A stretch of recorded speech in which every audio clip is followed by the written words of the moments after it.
We are going to have an amazing conversation, God willing, today with a very interesting person, a legend in Israel, Eliyahu Beda, who for quite a while now has been involved in coaching and helping people on their spiritual journey.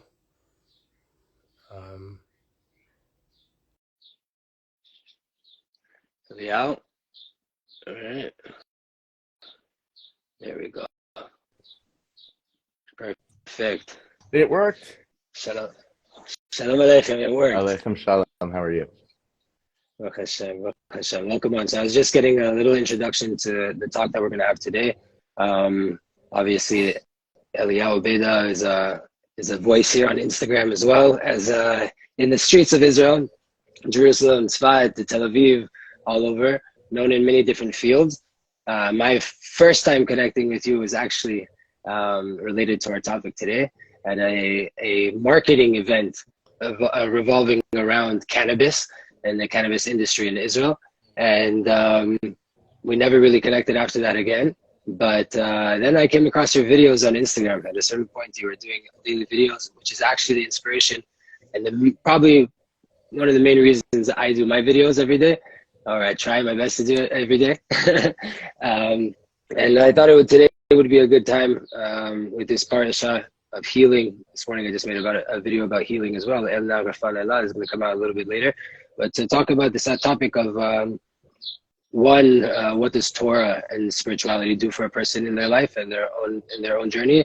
And with that, there's a lot of questions that are coming up now in our times about psychedelics and plant-based medicines, and just to be able to dabble a little bit in the brains and to see what's going on and clarify some things as well that I have a lot of questions on, and I know other people have sent me as well.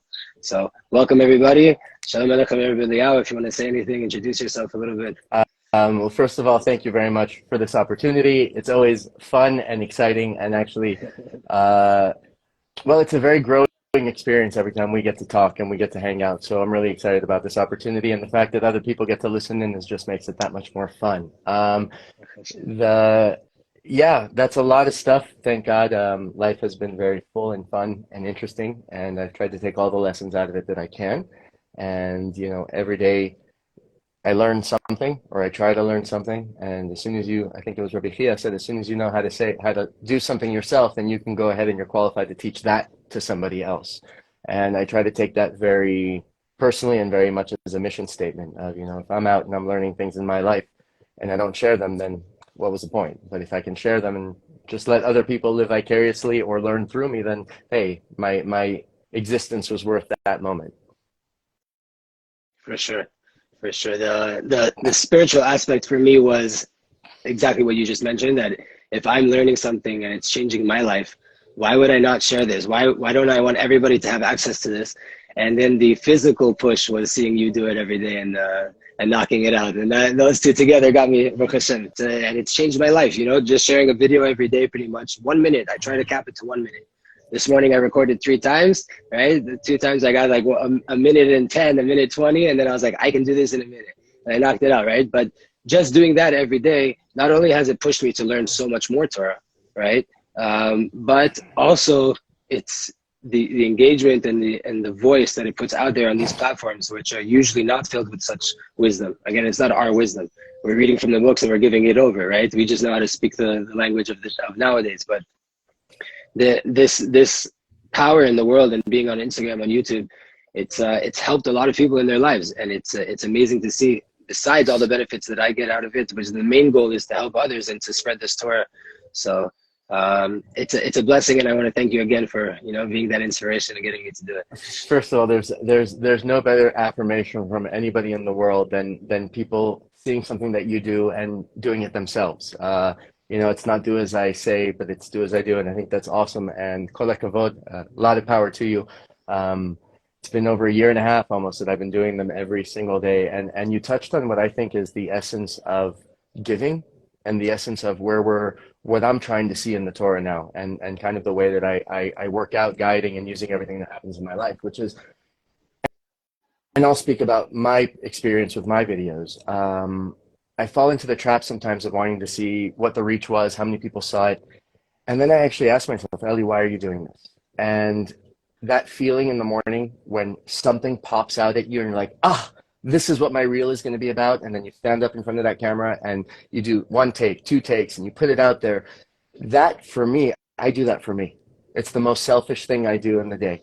And the fact that other people are enjoying and benefiting, and there's other like benefits to me giving myself a gift every day, I think that that's the epitome of giving. You know, the simple act of doing it, for me, that's the gift. The fact that the act has other ripple effects, that's like unbelievable bonus prize. And it's an unbelievable benefit of giving from that right place in you when it's just pure. It's like you said, I want to just share this. And I believe that that's a transition that the world is going from a world of scarcity where I have it, so I have to hold on to it and it's mine and I'm going to see how much I can make from it and where I can patent it, and to a world of abundance where there's so much that what's mine is yours, not because I'm that generous, but just because there's so much of it that I can share. And there's so much light that we can tap into that sharing it is just going to increase it exponentially in the world. And that, I think, is true giving. It's just the mere act. That's what I get Yeah. my satisfaction from. It's powerful. It's powerful. So just to give a little bit of the people a little bit more insight to who you are, why we have you on, what is exactly your short journey? I know we're both connected to Miami. We're both connected to Central and South America. So, how did you end up in Yerushalayim Kodesh as a spiritual guide and a spiritual coach? Wow. Okay, I'll try to do a condensed version, a Cliff's Notes version. Let's see. Born in Colombia, and then I moved to Miami when I was like 3 months old. So completely bilingual life. Parents got divorced when I was very young, and when I was 7 years old, we moved to Southern California.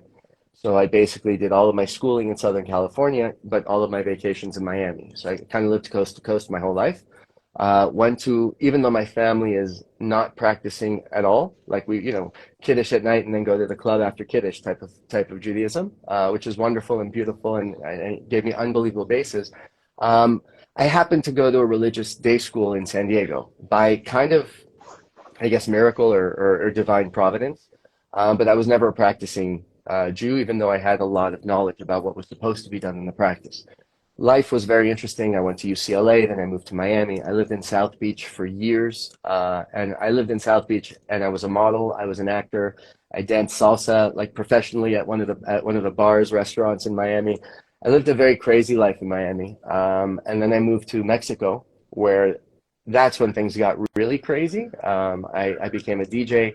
I got into the rave scene. I was known as Papa Smurf. I was basically, in the same kind of like search. Actually, the search began with the reading of Many Lives, Many Masters, which is a book that spoke about past lives, and another book called Celestine Prophecy. So those two books kind of opened up my mystical search, which lasted for many, many, many years. Took me to the rave scene in Mexico, which took me to get to know what in those days was drugs. Now, depending on how you use it, it's medicine. But in those days, it was just a party drug, and I had my fun, a lot of it. And I was always on the search of light and truth and a happy-go-lucky kind of optimistic way of living. And then at some point when I was 26 years old, a few events happened that I ended up going to a Shabbaton, a weekend, and it wasn't a rave, and there wasn't parties, and there wasn't drinking, and there wasn't drugs. And I felt so peace. I know that was a terrible sentence, but I felt at peace. It was like this shalva, this like, oh, okay, I've been looking everywhere in the world and it's been under my nose the entire time. And because I had a background of like knowing what to do, I went from not keeping anything to basically keeping everything from morning to afternoon. And not recommended unless you know your personality type. And then from there, my journey took me to like yeshiva for years in Israel, back and forth from Mexico to Israel, until I decided to just move here. I saw kind of a crossroad in my life. I saw that if I stayed in Mexico, I'd live a beautiful life. I'd have a job. I'd go study Torah 1 hour a day, and I'd give a class here and there, and great. And then I saw myself coming to Israel and say like, well, I think I have a gift. I think I'm good with, I love this, and it's my passion. So I kind of packed up everything into 2 suitcases and moved to Israel at 30 years old to yeshiva. That path has taken me through a lot of different avenues of the practice of Judaism, from the black and white yeshiva, from the Ashkenazi to the Sephardi, to a few years really getting deep with some of the greatest masters of Kabbalah and of like the inner sciences or the inner light or the inner workings of the Torah. And I've basically used my entire life as a lesson, to how to just get better every day. I started to see that there's really few experiences that I hadn't lived through and kind of gotten to the other side. So I began to share and look for them in the Torah.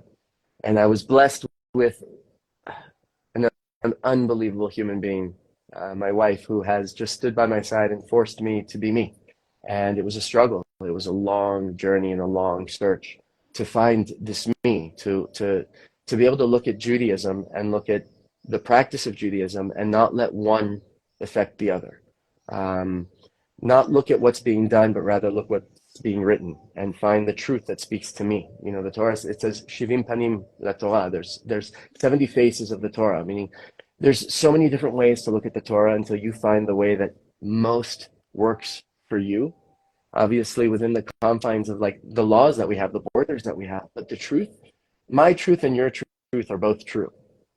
And once I realized that your truth doesn't challenge mine, because if it did, then my truth isn't true, I learned that I can really just share my truth without having any bias. It's just the simple truth. One of the greatest, the father of all Judaism, Avraham Avinu, genius that saw and found God when the rest of the world was in idolatry. The one hint, clue, advice that God gave him was, be simple. Don't look in the future. Don't look in the past. Just be simple and trust me. And to get to that level of simplicity takes a lot of knowledge. Simplicity not as in naivety, but rather you have all this information. It's all out there. Keep it simple. Love God, talk to God, smile, make other people smile. Don't do anything you'd be embarrassed about, and live life. And that, when I was in the rave scene, there was the slogan was plur, peace, love, unity, respect.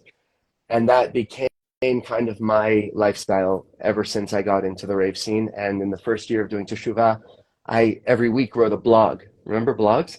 Every week I wrote a blog on plur in the Torah. And so my mission, so to speak, has been taking my life, which is full, very colorful, and finding it in the Torah. And then sharing it so that other people that have colorful lives can relate to it. And then suddenly the Torah is mine. It's not some external book that I'm reading. It's not a storybook, but like that message spoke to me. So therefore it's my Torah. It's alive. It's a living Torah. It's a living Torah because every time I read it, it's going to talk to me in the present moment. And once it happens, it's kind of cool. The other time it happens, it's kind of cool. But then suddenly, you're going to go open a book and you open it. It's like a 700-page book and you literally open it to the page you need. The first time you're like, wow. The second time you're like, wow. After like 7 times that happens, when you open the book and it's on like the wrong page, you get upset. And you start to realize how present moment the living and the Torah can be when you let it. It's alive. The Torah is alive. It so is. And finding that, and I know we want to transition into the point, or one of the points of this conversation, once I was at a place of absolute, I don't want to say absolute, a lot of stability, married, children, educated, the world of cannabis opened by world of cannabis, I mean the professional job in cannabis, which was probably one of the greatest experiences of my life. And at the same time, it was one of the most transitional times of my life. I started working in cannabis a month after my father passed away. I went through my whole transition of mourning while I was celebrating the greatest job I ever had. So it's this contrast of being able to live in 2 realities at the same time and respect both of them, right? And then I heard the what Chazal says, Zeh v'zeh divrei Elohim chaim, like this and this are both God's words and they're alive. Meaning you can hold 2 truths at the same time and live a perfectly balanced life. The education that I got in the cannabis industry, as far as cannabis itself as a medicine, plant medicine in general, how it works with the body, how the relationship with Mother Nature and the body is very smooth when used in the right way. And then our cannabis company transferred into a psychedelics kind of bridgeboard networking company where I became very, very like headfirst dive into psychedelics when the new or second psychedelic revolution just started, and it was also right before COVID. And I'll stop here in a second, but that was what opened me up after 15 years of not touching anything other than cannabis to look at psychedelics not as a drug, but rather as something different that suddenly the world is open to. You know, if the way that psychedelics came into my life was so organic, was so not looked for, was so like, what am I going to do? This is in my lab. That like sometimes in life you have to just flow with it. I'll stop there. So good. So I that is the point of our conversation. The main point of our conversation is this. We're going to touch on this topic of psychedelics.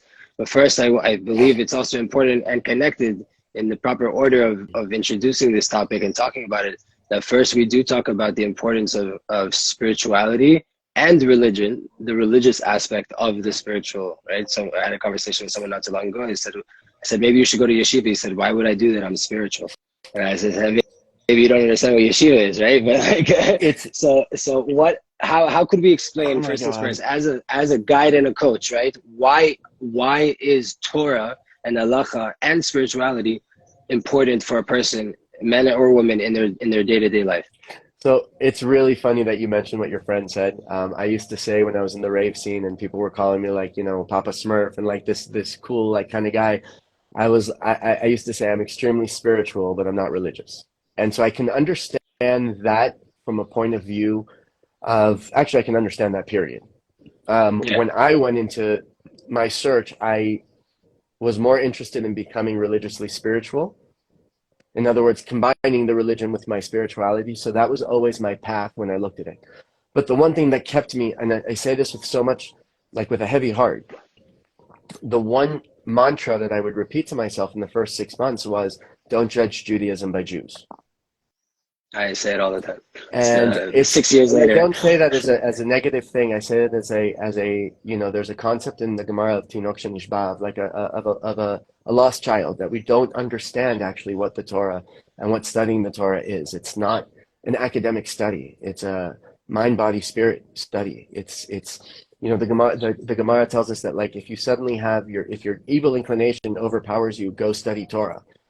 And it's funny because like, what are you talking about?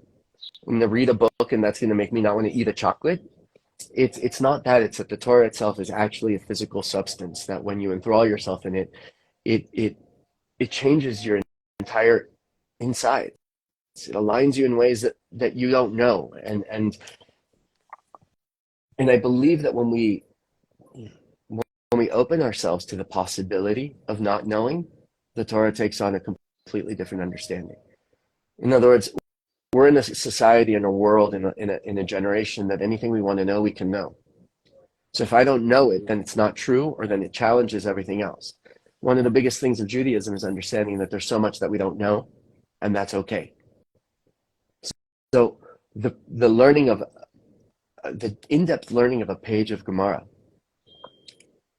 makes you humble, because you realize how much other people know and knew, and you realize how much, even though you think you know everything, there's so much more to know. And that's what changes your insides. That's what allows you to become a truly spiritual person, where it's grounded and elevated. It says that, you know, for Hashem, all he has is the 4 meters, the 4 amot of the halacha. What's halacha? Halacha is borders, it's boundaries. People think that boundaries trap them. If the boundaries are the right boundaries, they give you all of the freedom in the world, because you know what to do, when to do, and how to do it, and you free yourself up to focus on the things that you normally don't have time to focus on. And when you have a consistent practice, it makes you humble. And without that humility, when you're going into different realms, that's where this whole concept of ego death comes in, of bad trips come in, of like not being prepared for something bigger than you. And spiritual practice, religious practice, having to say, I don't want to wake up and put on these black leather boxes and sit for an hour and say words in the language that I don't know, but I'm going to do it anyways, because I believe that I understand that I don't know. And so that consistency teaches you how to love your child at 3 o'clock in the morning when they're screaming and all you want to do is go to bed. It makes you humble. And without that humility, without that sense of like, the whole world was created for me, but I'm nothing, yet everything at the same time, that duality, religious practice gives it to you, spirituality gives it to you, and psychedelics have the potential of really expanding it. So this combination of practice and religious practice, I want to use that term very broadly, so I'm going to just call it consistent practice. A practice that you do not dependent on what you did the night before will teach you how to go into an experience open-minded to accept that which you don't plan. So when you ask me how does religious practice and spirituality work, if a tree doesn't have any roots, it can't grow high and get into the skies and go. You need a strong base. When you have a strong base, you can fly as high as you want to go, and you'll never get lost. If you don't have a base, what are you coming back to? What are you figuring out? Air is constantly in motion. There's nothing stable up there. So if you don't have some sort of practice that grounds you, that makes you stable, that gives you purpose, how can you call yourself spiritual? A spiritual being is made of flesh and blood, not of air. Like my Rav in Yerushalayim, Eli Deutsch, he always says, excuse me, he always says that in Judaism we call Hashem Tzur, the boulder. Because what is spirituality? It's being a rock, and we don't always go with the flow. We need to know how to flow, but we are rooted, we're strong, like you said, you have strong roots in the ground. So it's a good point to, sorry, I'm just going to drink something really quick. Good point to transition now. That we understand first things first, that spirituality and religiosity, not for the sake of being religious, but for the sake of being spiritual, for being connected to Hashem and having a relationship with God. Now we get into this whole realm of psychedelics, right? I want to add one thing that I think is very important. I think we have a beautiful gem in our writings, in our scriptures, called Pirkei Avot, right? And the ethics of our fathers. And it teaches us, Aseh lecha rav, make for yourself a rabbi.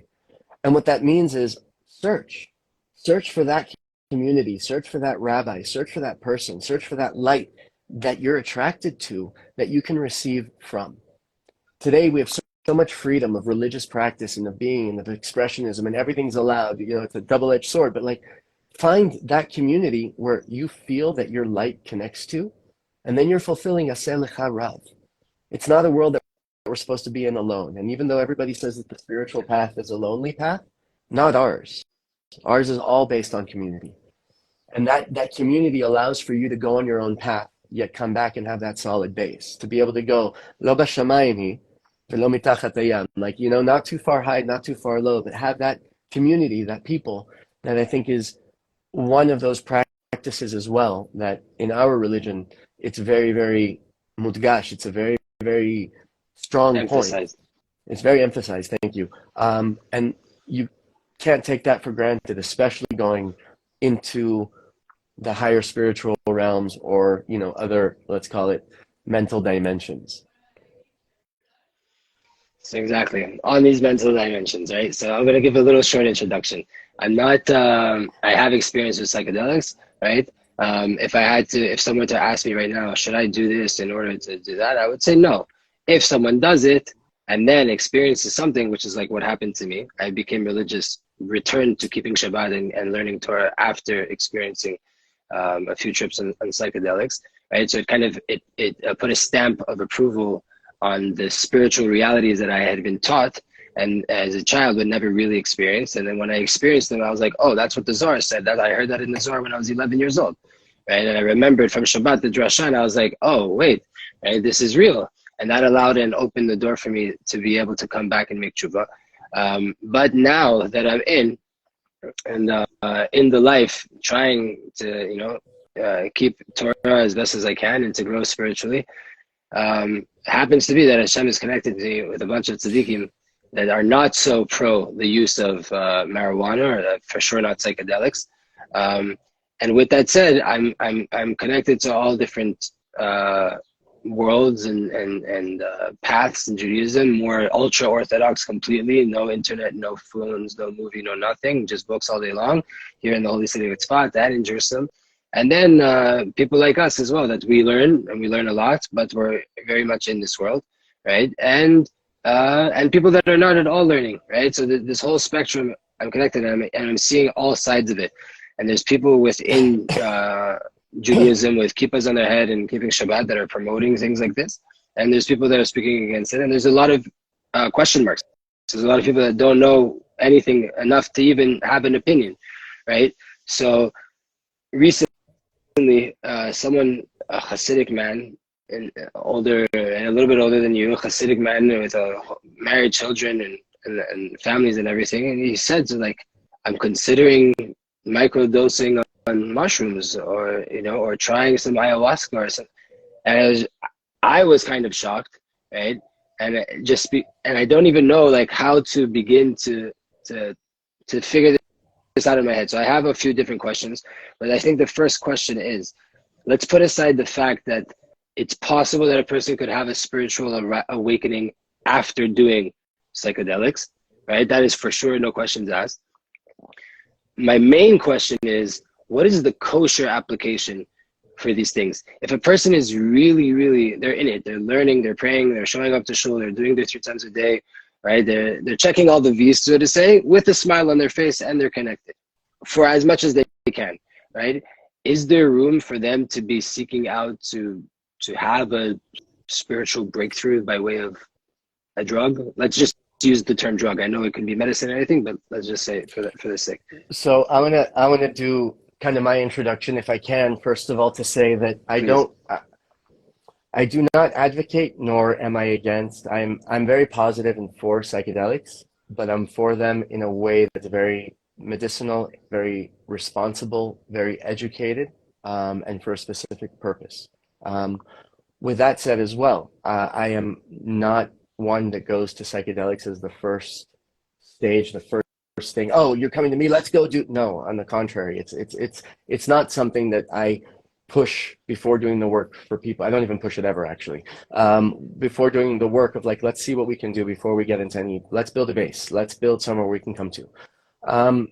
Another thing I want to say as an introduction is anything that I say is my belief. I have done my research. I am not a halachic authority in order to be giving anybody either permission or not permission to do things. As you know, the common thing says, ask your local Orthodox rabbi, and ask the person that you trust about whether or not this is the right thing for you. You know, it's something that can potentially be life-changing, so you should take it with that much kavod and respect, and allow it and do the preparation for something that's very life-changing. To give an analogy, there's a concept of surgeries. Depending on the surgery is the anesthesia that you need. It's also the amount of physical therapy that you're going to need afterwards, right? You don't meet the best cardiac surgeon in the world, and just because you met him, you decide to have heart surgery because he's there. It doesn't make any sense. At the same time, you don't schedule an open heart surgery and then schedule a conference call for 2 hours afterwards. You've got your recovery period. You've got your physical therapy. You've got to let everything heal after you just came in, opened it up, and made changes. I think that's the safest analogy that we can use for what psychedelics as a medicine are, and the preparation and the timing and the effort that you have to put into it. You know, they say that one psychedelic journey is like 25 years of therapy. There's a lot of truth to that, and there's a lot of fallacy and mis-expectations being built. First of all, it usually takes 10 years to build a rapport with a therapist where you can actually start to open up. One psychedelic journey often makes people have a connection that 10, 15, 20 years of therapy won't build. That's one way that I've understood that to be a true statement. Another way that to be a true statement is that one psychedelic journey can give you about 20 years of things that you might need to do therapy for. In other words, it gives you a very clear picture of the here and now. And if you're not ready to do the work that's required afterwards, the psychedelic is a drug and it's not a medicine. If you think it removes the recreational aspect of it. If you're just trying to have a good weekend, it go down a slippery I slope. want to leave the whole recreational conversation as like an aside, that if we have time at the end, we'll get to it, because I think that there's a lot of stigma involved. Actually, 90% or 95% of the reason people are against psychedelics is stigma. My time in cannabis was spent teaching people in order to break stigma. Remember, 10 years ago, you couldn't speak about cannabis at a table. Now it's like people are speaking about ayahuasca at Shabbos tables. People are eating it now at Shabbat tables. Exactly. So the stigma is changing, but there's still a lot of stigma. Even the fact that we said we're going to call it a drug, that it embodies the stigma that's come with all of these medicines. And I'm not going to get into the history of why the stigma came and all of that. If you have any questions, send me a message. I'll be happy to give you any history on it. But the stigma has caused us to look at psychedelics or plant medicine very differently than we'll look at a cucumber. Both of them came from the earth, and we're not manipulating them, yet this one we're allowed to grow and this one can get thrown in jail. A lot comes from not understanding its potential, right? We have a lot of very dangerous things that we let everybody use. I mean, we give 16-year-olds cars. And smartphones. One car is an armed weapon that you and combine it with a smartphone, yet we're okay with that because there's no stigma against cars, even though it's much more dangerous than many of the other things that we say are completely wrong. We're going to hold that kind of up there. When people come to psychedelics, in my opinion, as a shortcut to get to a spiritual place, easy come, easy go. It's oftentimes a lot more damaging than it is beneficial. When you come to psychedelics with an open mind and an open heart, and you come to surrender yourself to a Kadosh Baruch Hu so that he can heal you, and you're ready to do the work afterwards, then it's a very, very powerful medicine experience. One of the first psukim of the Torah, God says, from all the plants and all of the shrubs you can eat and use. So we have a mitzvah to use them. But it also says, you should take care of your bodies, of your nefesh. So that's where we've got the bipolarity of the duality of the whole situation. We've got half of the world saying that in order to fulfill the mitzvah of ushmartem et nafshotechem, to take care of yourself, you can't do psychedelics. And the other half are saying, dafka doing psychedelics, you're fulfilling that mitzvah. As science is backing up what the world, the indigenous world, the non-scientific medicinal world has known for thousands of years, the stigma is breaking. Psilocybin is now legal in many states. Ketamine clinics are everywhere, right? So there is a change in the stigma, and suddenly now, well, the rabbis are saying, well, if the doctor says it's okay, then it's refuah, then you can do it. So there is an aspect of it that, when looked at carefully, can be done in the utmost respectful and Torah-dic way, right? When people, when I do my experiences, I wake up very early, I go to the mikveh, I purify my mind and my soul, I meditate, I dafka spend time showing love to my children and my wife. It's a religious experience. I say L'Shem Yechud before I take the medicine. I say Tehillim in the beginning. And all of it is not to bring God into my life. It's to see God through eyes on a different dimension so that I can bring that into my daily practice. If the end of the sentence isn't to change my daily practice, then it's not a candidate, in my opinion, for using psychedelics as medicine. You can use it for other things if you want to. That's not, we're talking about the Torah way of using psychedelics. I think it's in the medicinal kind of way, of the therapeutic way. If you're looking at it as the cure, it's avodah zarah. The cure is Hashem. The medicine is a tool. But when the medicine tells me to do something, or when the medicine called me, or when the simple nuances of I'm giving all of this power to this mushroom, and not to the creator of that mushroom, that's when I'm getting very lost. Right? There was a book called the Sefer Refuot, the Book of Healing, that was written that had every plant medicine cure to every ailment in the world, and it was burnt. It was destroyed. And the reason there's a bar mitzvah coming by. Okay. I want to celebrate with them, but I want people to be able to hear it, so I'm just going to step inside the holy house really quick. But we'll be back outside. So quick with a bit Knesset. Don't want to talk in here too much. That's beautiful. For a little bit, yeah. Just so that people get a view of one of the oldest Beit Midrash that we still have standing in the world, 600 years ago, the Holy Al Sheikh HaKadosh. I feel like I'm there. I love that place.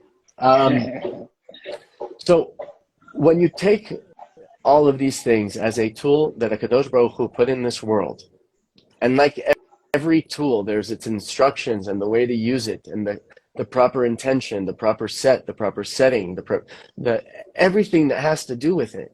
And then that's like the work hasn't even started.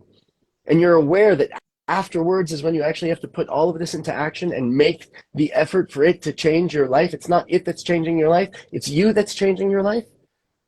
Then we can talk about ways to make it more deep, make it more enhancing, make it more fulfilling, using other medicines and other processes. But if you're looking for spiritual bypassing, if you're looking for shortcuts, the whiplash effect is often much worse. The pendulum effect, where you come this high and then you go that low, it's usually not worth it. But how do we I hear, and right, I just a natural question that I'm having. How do we then say that taking the plant in the first place in order to open up the gates to spiritual refinement to help me get to Hashem, right? Because the plant itself is not the thing; it's just a tool. We have other tools in Anisel. We have the Torah. We have, I'm just playing the other side of the voice. We have rabbis. We have tefillah. We have different things. What allows one to go, again, obviously this is coming from a point of halachically, there's opposition to this, right, until now. What allows someone to use this in the first place? Because you can't remove the fact that the plant is giving you a boost into the deeper realms. So how is that not just a shortcut in itself, even if your attention is for pure things afterwards? Again, if you're not planning to put work into it, what's the point of doing a deep Kabbalistic meditation? No, but you see, doing the deep Kabbalistic meditation is the path that we have. I don't believe that one contradicts the other. I don't believe it's either this or that. I don't believe that if you do this, that means that you're not doing that right. On the contrary, if you're doing one of them and you use the other one with it, it's only going to what do psychedelics do? First, let's take a really big step back. Please define actually what is the process of taking these things. And I'm not going to go into all the details because every medicine has its thing, but basically, one of the things that psychedelics do is they get you out of the way. They get the body, this world you. No, the I, the ego, the narrative, the image that everybody else has of me, the image that I have of me that's based on, my case, 45 years of life. All of these things are externally imposed on me. The narratives that I've been that have been running in my mind, the critic that's in my mind. Done in the right way, psychedelics have the potential to take you out of that area of your mind so that you can look at the same life that you have from a different perspective. Are you asking me if somebody wants to do psychedelics once, twice, every once in a while, or somebody that wants to do it every week? Do you understand? There's a difference of the method of what you're using it. You're not going to go in for surgery every week because you feel great after you recover. You're only going to go when you need it and the doctors tell you that you need it and you're ready and you've set your schedule and you've set everything up and then you do it. And when you do it in the right preparation, you go in and you have all of these beautiful Torah concepts and you daven and you surrender to Kadosh Baruch Hu and you have your Tehillim and the psychedelics do not contradict your Jewish practice. And you time it so that you don't miss any tefillot. And you do a bracha on the food while you're on psychedelics. And you're listening to music that's Tehillim. If it wasn't for stigma, there'd be a line out the door of everybody wanting to do this. So our problem is not the psychedelic. Our problem is the stigma behind the psychedelic, our lack of knowledge, the fact that it's been used to manipulate society, the fact that the results that we're seeing from proper psychedelic practice is unreal. The dangers that we're seeing from improper psychedelic practice is also really scary. This Exactly. duality that's being held at the That same we time. can't deny. It's not just the stigma, it's also the fact that people, and I have personally friends that have done acid and they are not the same person. So am I not also the same person? My luck of the draw, you could say, according to the face value eyes, was I lucked out and I became religious. That was my outcome. Right, but I have within the group of friends that I was with, I have those that ended up in jail and those that are depressed and can't get out of it. But with that same logic, I can eat a bamba and be happy, and a friend of mine can eat a bamba and die. Is the bamba bad? It's just because we have a naivety about the substance. So outright, it's not for everybody. Did you say that? I can't make some people that should never touch psychedelics. Well, on mental health rules, yeah, there are certain people that should never touch psychedelics. People that have psychotic tendencies, history of psychosis in the family, bipolar, people on strong medication. Like there are definitely like things that this is not the right medicine for you. Are there other choices? Yes. And is it the only choice? No. Do I believe that psychedelics alone is an answer? Absolutely not.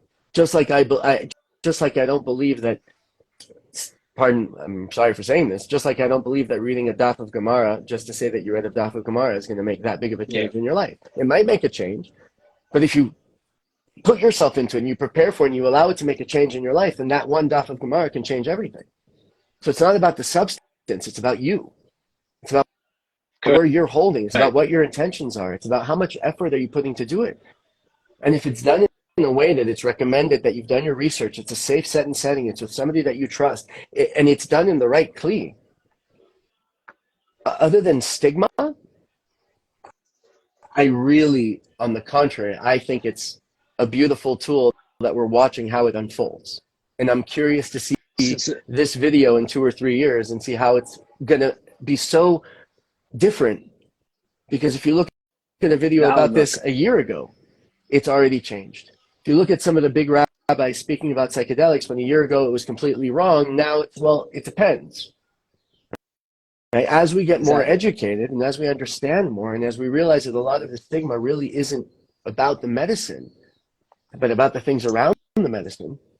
And when we look at it as a medicine and not a drug, like a friend of mine once said to me about cannabis, even though I didn't agree with his statement, he said, I'm not going to take Advil for fun.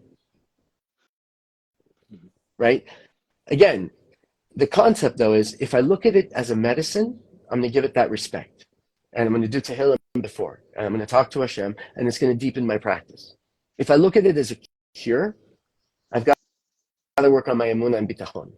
And that's going to cure me more than this medicine's going to do. Now, when we're talking about serious traumas, that's a completely different conversation. Because for serious traumas, for PTSD, for abuse, for real deep depression, treatment-resistant depression, psychedelics have the best results of any other conventional medicines. And that's scientifically being proven as we go. So again, when we're talking about the guy that wants to get closer spiritually, first we got to find out what's blocking him spiritually before we try to super boost his spiritual aspect and blow his ego that he doesn't even recognize into oblivion. Again, we need a base, we need a process. Is there a place to be aware of ourselves? Yeah, is there a place for recreational? I'm still open to I think that's a very dose and set and setting kind of question, a very medicine-based question. My answer to that would be, if we're open to recreational drinking, we've got to check ourselves about how much stigma is implying here. And yeah, if at the Farbrengen you can drink a bottle of whiskey, then check yourself before you judge what somebody else is doing and what you understand. On another note, sorry, never mind. Yeah, yes. Go ahead. Go.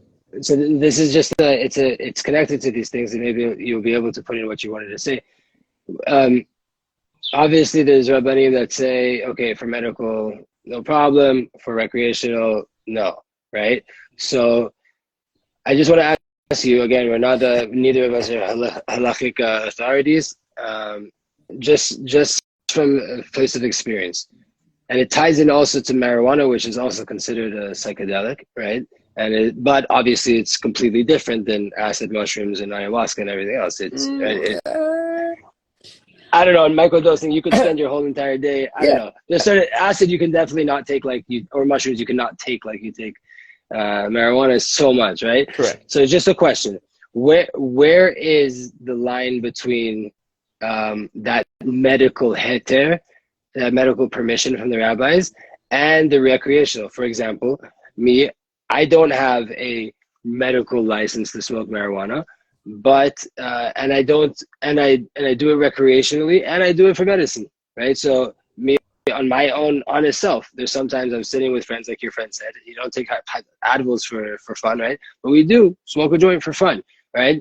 And then there's times where my stomach is killing me, or I'm a little bit down and I want to open up a little bit, and I'll sit and I'll smoke a joint, and I'm able to lift myself up out of that place and to go back to where I should be, or to be able to do the things that I should be doing. So as an individual, how do we judge when we are using it like we would use a Tylenol when we have a headache versus or just smoking a J because it's a time to smoke a J? So first of all, I think that question isn't specific to psychedelics. I think it's specific to anything that we do. Where do we draw the line between where it's detrimental or where it's positive? The question of recreational or medicinal, you answered it yourself in your story. My stomach hurt, I took cannabis, I felt better. Or I was hanging out with my friends, we smoked a joint, we had a good time. That's the difference. It's what is your intention to do it? Also, what is your mindfulness? Are you smoking a joint like you're drinking a glass of water and it's whenever and whatever and there's no ceremony, there's nothing to it, there's just, yeah, this is part of your day? Or are you sitting down and you're actually having intention and doing it in a way that it's medicinal? We remember in the beginning, we talked about being depressed and excited at the same time and holding that duality, and they were both real. Well, with this substance, or with any substance, actually, you need to hold the duality of this is potentially medicine or poison. Right? A gun, a knife, anything has the potential for two extremes. The more potential for benefit something has, the more potential for damage it must have as well. That's what balance is all about, right? So I think a really practical answer, if your use of anything isn't taking away from what you feel important, it's not giving you guilt, it's not giving you shame, it's not making you lose, the price doesn't outweigh the benefit. I mean, the benefit doesn't outweigh the cost, where it's more detrimental to you, your life, your family, those around you. No matter what the substance is, open your eyes, you're doing something wrong. And that could be from exercise to dieting, eating too much meat, or drinking too much wine, or even healthy things. The Rambam tells us any extreme isn't good. And because we're dealing with something so powerful, we got to be extra careful and extra conscious. And with a lot of powerful things, it's much easier to say, don't do it, it's not allowed, get away from it, than to find the way to actually educate and give people the strength to stand up to it and trust themselves and use it in a responsible way. You see, I learned this through my children. When you give children responsibility, they become responsible. When you tell children that they don't have the capacity to be responsible, they will not have the capacity to be responsible. So if I tell you that you don't have the strength to be around psychedelics, so it's not allowed for you, well, you're not going to believe that you have the strength. It's not going to be allowed for you. When I tell you, and I trust you, and I give you the responsibility, and I tell you, here's an unbelievable tool. These are the instructions to use it. This is the way to use it. If you ever need it, I trust you and empower you to use it. But we can't trust people today. Okay, I hear. Does that mean that we have to stop it for the rest of the world that we do trust? Do we trust everybody that has control of the bombs and the weapons and the guns? No. So we need to judge this in ways that we judge other things that are as potentially dangerous, if not more dangerous, than this. And the stories and the real stories of people that took them and they got messed up, or they got stuck, or they never came back, or there are stories Oftentimes it's not the For sure. medicine, it's the setting, it's what happened, it's the container that we're in. It's because it was illegal, they got dirty stuff. In other words, there's so many other factors. But as I began, And also the achana, the preparation, it's right? The preparation going into the thing that changes everything. I think you mentioned something earlier also that like when you're going into psychedelics, you have to be prepared to experience something that's beyond you, right? And I look back when I can't not look back at the situation that I was in when I was trying, it was acid, LSD, right? Which I'm sure a lot of it was not good quality stuff, right? But it was actually the army here in Israel. And it was pretty much, we were the same group of friends doing it every weekend, right? For like months, right? And I, every time was scared to my core, excited, but scared. Like, I'm about to do LSD. This thing is like 12 hours of nonstop movement, barely eating, running around. You're completely disconnected from your body. You don't care about your body, yet you have full power to keep on going, whether it's in contemplation or in creation or in movement, whatever it is. I knew it was a big thing, that it wasn't just a joint, right? It wasn't just getting a few cups of whiskey or whatever it is. This is serious. And that's how I looked at it. And it kind of, for me, that I think in the way now after having this conversation, I think that kind of is what protected me and helped me realize the godliness in it, that when someone spoke Lashon Hara, I actually felt pain when I was on acid and someone started to curse next to me and use their mouth negatively. It hurt me in my heart. And with that said, also, I saw someone playing a guitar and I could see the sound waves. So it's like, okay, science is real. So they say sound waves exist and we can't see them, right? But they're there. And Lashon Hara, as the rabbis say, actually affects us and hurts us. It makes a blemish on our soul. That too I felt. So there's all these things. Why? Because I was approaching it in a way of seeing it as a bigger. So I don't know. I guess a lot of this comes out of like, okay, why are you doing it, and how are you doing it? And then that leads me to the question of, okay, let's say me, for example. Let's use me as the example, right? I'm going through life. I'm happy with my growth right now. There's things on my physical life that I could maybe, it could improve or whatever, but I'm trying to accept what Hashem is giving me and dishing out to me. And overall, I have to say, I'm, Baruch Hashem, happy with my life, right? Where is, or when is the right time, or is there even a right time, or is there a need at all to question, should I maybe try something in order, not for the physical experience, but in order to see that if it could boost me spiritually? I am interested in growing spiritually. Is there any way or reason to look into psychedelics in order to achieve that? I'm going to answer your question with a question in the beginning. If there was no stigma, would that be a question? If there was, it would still be a question, because I can't remove the stigma of knowing that people, for whatever reason, have had bad experiences on these things. So that would cause you to be, that has nothing to do with Judaism. That has to do with respect and honor for the medicine. Correct. Like, So, I know Rabbi as a Nachman used Jew, to go into a canoe, right, in a river, and he didn't know how to swim, and he would go in the canoe dafka in the river so that he would feel trust in Hashem. mm-hmm. I wouldn't do that either, because I don't believe I'm on Rabbi Nachman's level. Okay. Even though, But what you just expressed, though, doesn't have to do with Judaism. It has to do with psychedelics. It's you don't want to get stuck. No. You don't want to get stuck on a bad trip. You're scared of a potential side effect of the medicine, and that's your question. But if there wasn't, But the fear is that it could affect my Judaism, because let's say right now, I don't know, like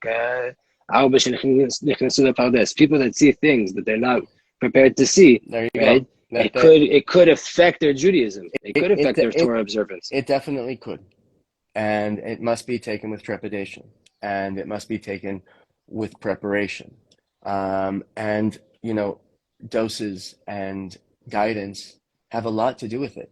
There's a very, very big difference between taking 5, 6, 7 grams of mushrooms and taking 2 or 3. You understand what I'm saying? Like, For sure. You don't go into full anesthesia to remove a splinter. So that's kind of like how the trepidation about psychedelics and therefore knowledge and understanding is very important. Number 2 is, it's a general question about therapy and wellness. Do I only go to therapy when I'm not doing well? Or should I go to therapy when I'm doing well? We only have what about the preventive medicine?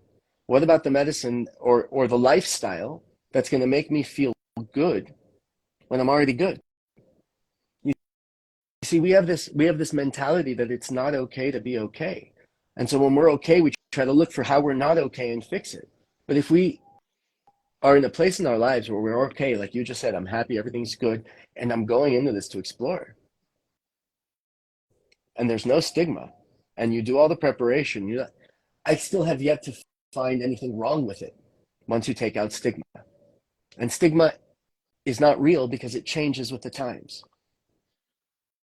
You understand? It's not based on reality, but rather, and in this particular stigma, we know exactly where it's based off of.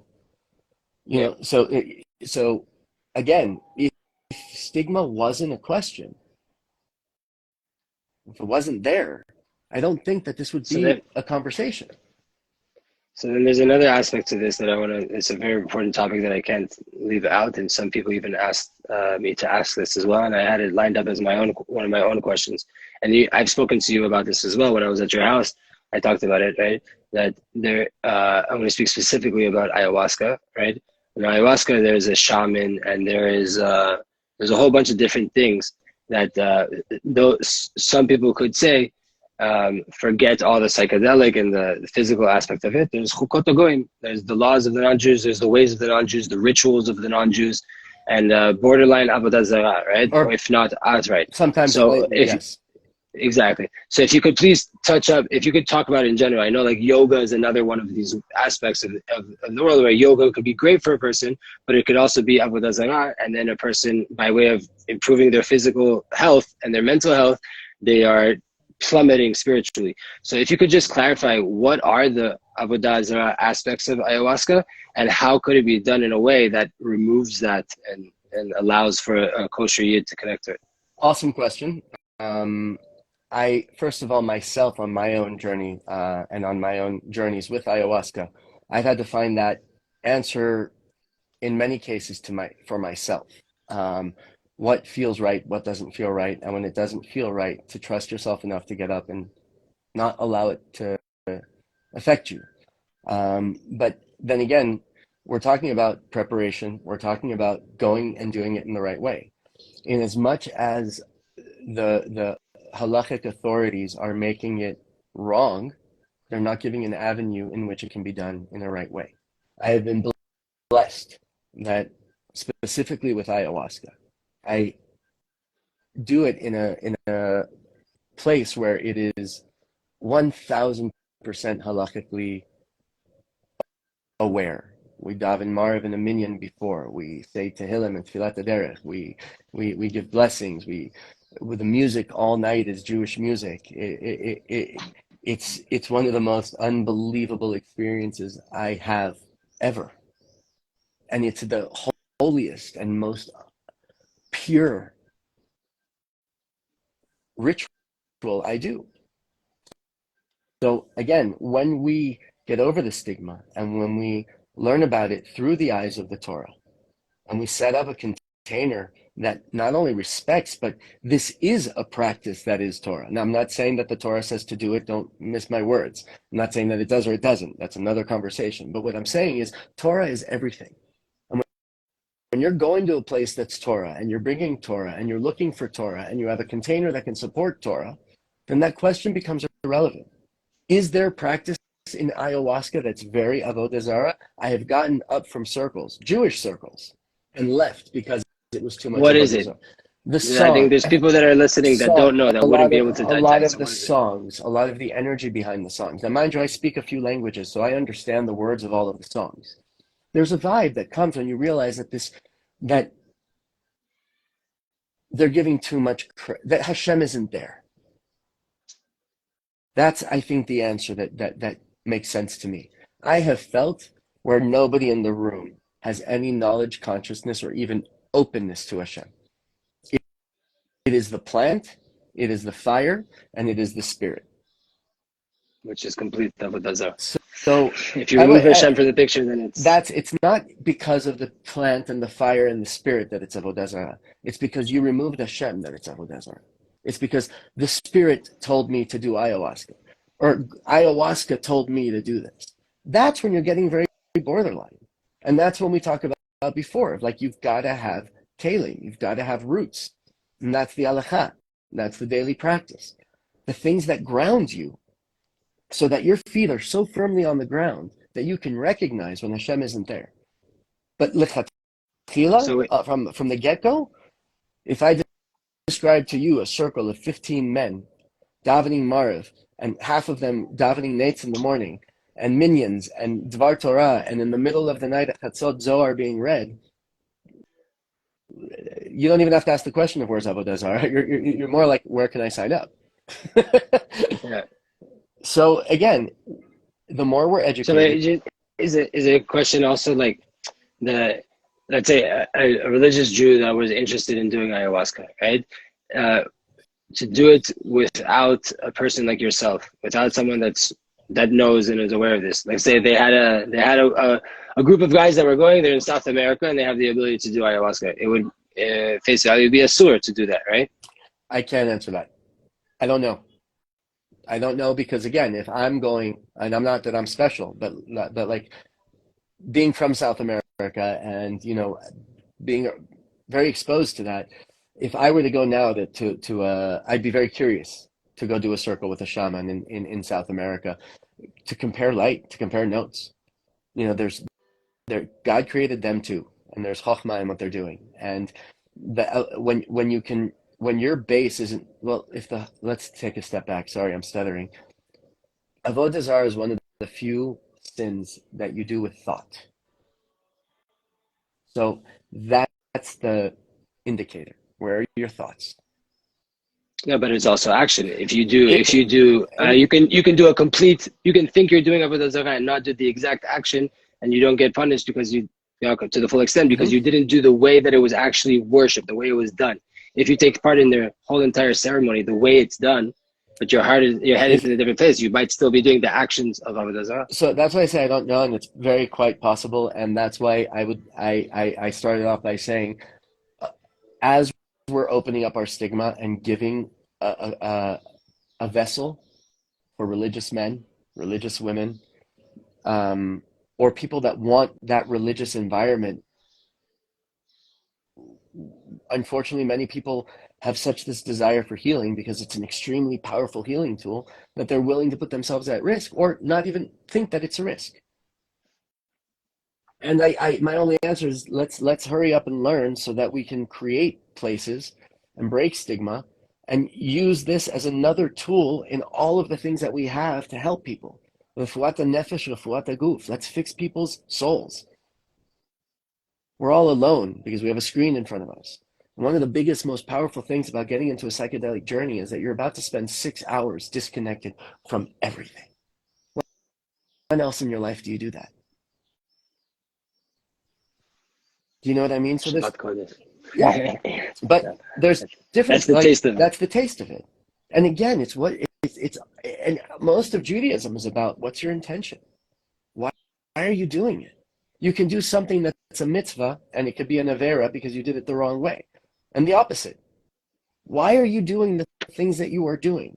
God created everything. He made no mistakes. He didn't say, oh man, I didn't plan on doing that. And he gave us the choice to say, how do you want to look at it? Because a gun is neither good or bad. It's a gun. And if somebody kills somebody else, chas v'shalom, with a gun, the gun is still just a gun. The choice that the person made with the gun that became bad. But it's much easier to blame the gun. And that we can be pulled out to anything in our world. When we're ready to face those hard questions, when we're ready to face our own fears, when we're ready to face a world where what we believed is no longer applicable, well, that's Mashiach, right? When I'm open to relearn that which I think I know. The concept of a new Torah isn't that they're going to bring me a new book that they say, here's the Torah. It's that we're going to be open to looking at the Torah in a new perspective, in a new light of love and of non-judgment and of acceptance and of abundance. So if psychedelics are a tool to get there, in the right set and setting with the right, I integrate with rabbis. Like, I go to my rabbis before and after. I discuss what I saw with my rabbis. I have been a guide for rabbis. So I'm not using that as a way to say it's allowed. Yeah. There's no blanket No, I know of a statement. tzaddik here in Sfat that someone came up to him and asked him about ayahuasca, and this person is a tzaddik. Like, I'll tell you offline who it was, but this person is a tzaddik, and this guy was asking for advice, like, do I go do ayahuasca or not? And the rabbi said, you know what? Everybody is asking for about this. I don't know what to say, but you go do it, and you come back to me and sit down. We're gonna have a conversation about what you experienced. Why is that person? You seem like you're gonna do it, but you're connected to me. Go do it, and let's have a real conversation afterwards of what actually happened, right? Because this rabbi is completely removed. There's no chance he's ever gonna do it in his life, right? So he said, okay, you're gonna do it. You come to me, and we'll talk about it, right? And it's interesting that we are now in this time where, like, we believe Hashem is doing everything, and Hashem is running the world and bringing the energies into the world. And right now there is this wave of a revolution of how we look at these things, and how do we classify them. Is marijuana still classified as a dangerous drug, right? And it's for me personally confusing, just because. Can you hear me all right? Yes, I can. Right. That it's confusing for me a little bit, because on the one hand I have my personal experiences and I have good relationships with people like you and others, and on the other hand I'm reading from rabbis that, like, on a spiritual level, a Kabbalistic level, they're saying, like, forget that whether it's klipat noga or not, right? Is it permissible? Is it reshut? Is it optional or not? They're saying it's from the worst klipa possible. That these are like, and on the one hand, I think there's a refinement that I kind of got from this conversation, that it might be that tzaddikim on a certain level, when you're talking to the whole entire nation, it's better to say, don't go there. And I know that these same tzaddikim that say these things about that, when individuals come up to them, they'll say something else, right? And I don't think it's hypocrisy. I think when you're talking to a nation, you're talking to a nation. That includes children, that includes men, that includes people that have no idea at all what these things are, and they're not prepared for it spiritually. And I think the most important part of what you've been saying the whole entire time is not only what is your intention, but how are you going into this, and are you ready to come out of it? And if you're not checking up, it's like a pilot. A pilot, before he goes on to his flight, before he takes off for his trip, there is hours of preparation beforehand. And after he lands, there's hours of the come down after that. He might not be doing it, the pilot, right? You have a whole team nowadays, but technically there's so much that goes into a plane taking off the ground and landing.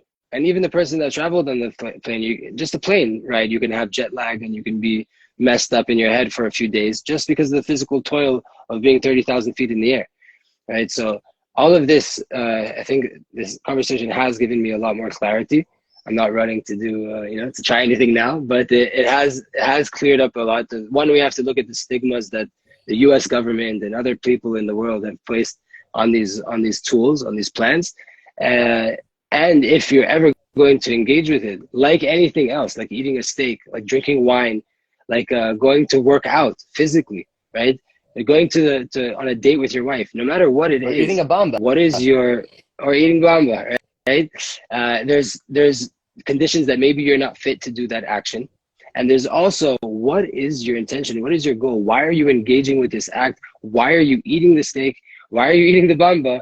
And if you have a peanut allergy, right? Meaning you have anything going on in your life that could be counterproductive here or damaging by combining it with this practice, then you really have to check yourself. And that could be your own character traits.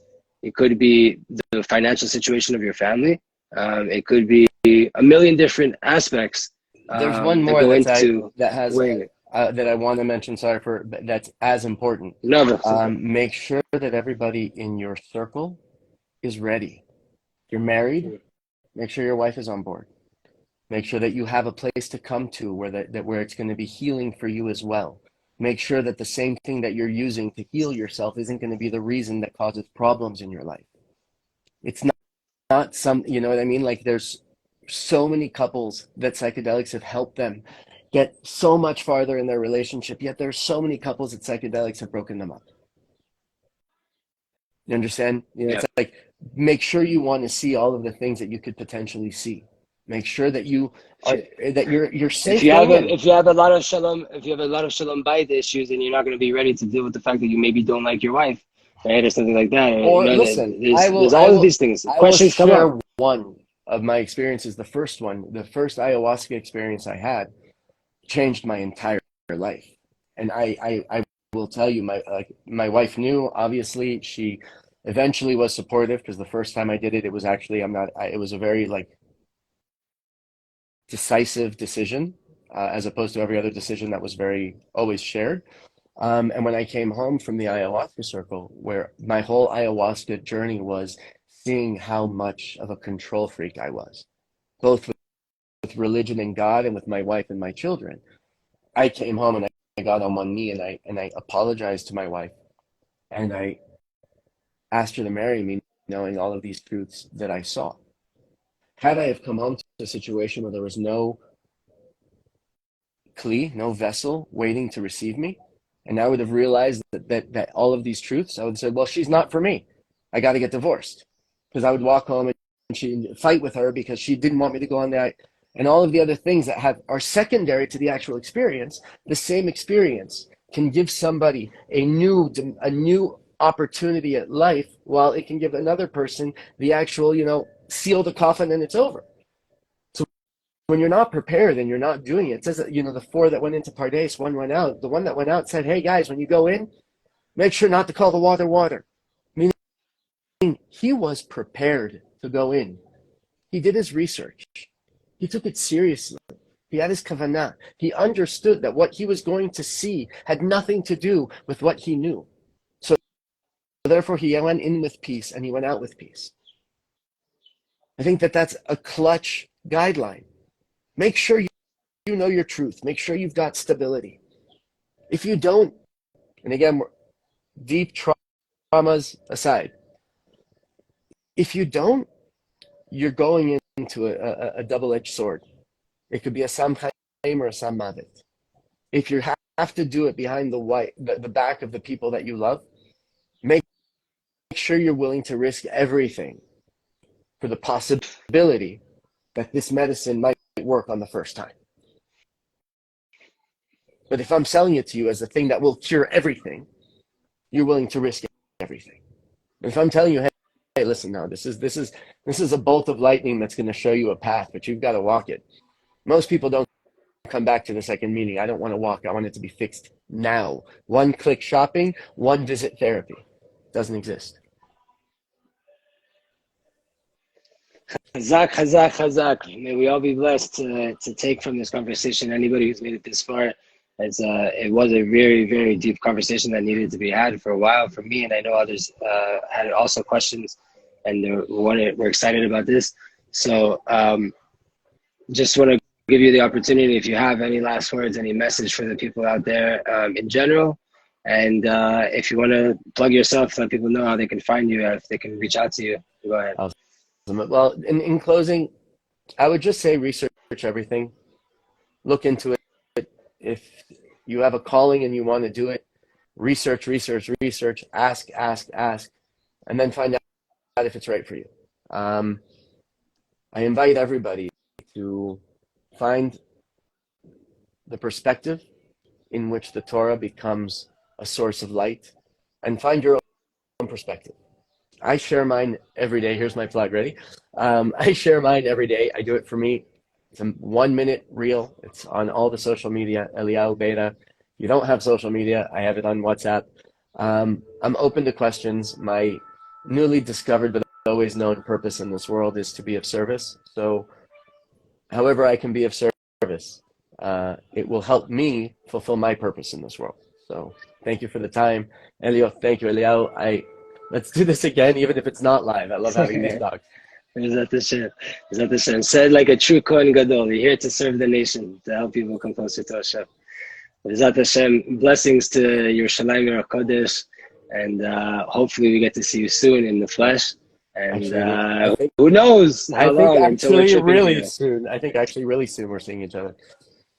Okay, Bezat Hashem, I don't know, but hopefully. Thank you guys, and to anybody out there. All the Yeshua, blessing. Only good things. Amen.